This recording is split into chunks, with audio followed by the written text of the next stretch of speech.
এরই মধ্যে ঘোষণা করা হয়েছে জাতীয় নির্বাচনের সময়সীমা। তাই তো তৃণমূলে নিজেদের দল গোছাতে দম ফেলার ফুসরত নেই জাতীয় নাগরিক পার্টির।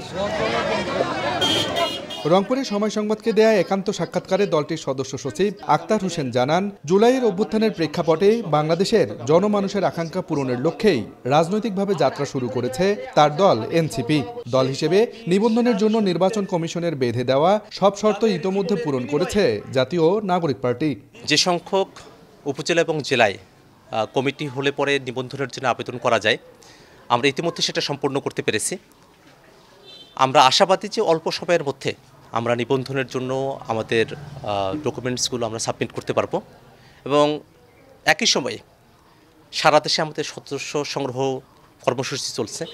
মানবিক মর্যাদা, সামাজিক সুবিচার বাস্তবায়নের লক্ষ্যে জবাবদিহিতা নিশ্চিত করা এবং ক্ষমতার বিকেন্দ্রীকরণকে গুরুত্ব দিয়েই ইশতেহার ঘোষণা করবে এনসিপি, জানান আক্তার হোসেন। জাতীয় নাগরিক পার্টির গঠনতন্ত্রের বিষয়ে আমরা একটা টিম করেছি। আমরা এক সাধারণ সভায় গঠনতন্ত্রের বিষয়ে কথা বলেছি, যেখানে অনেকগুলো বিষয়ে আমরা আমাদের বক্তব্য স্পষ্ট করব।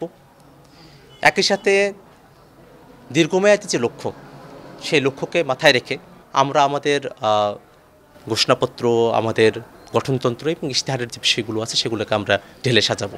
গত মাস থেকে দেশের উত্তরাঞ্চল ও দক্ষিণাঞ্চলে দলের সাংগঠনিক গতিশীলতা বাড়াতে অলিগলি পাড়া মহল্লায় গণসংযোগ, পথসভা ও লিফলেট বিতরণ করছে জাতীয় নাগরিক পার্টি। আব্দুর রশিদ জীবন, সময় সংবাদ, রংপুর।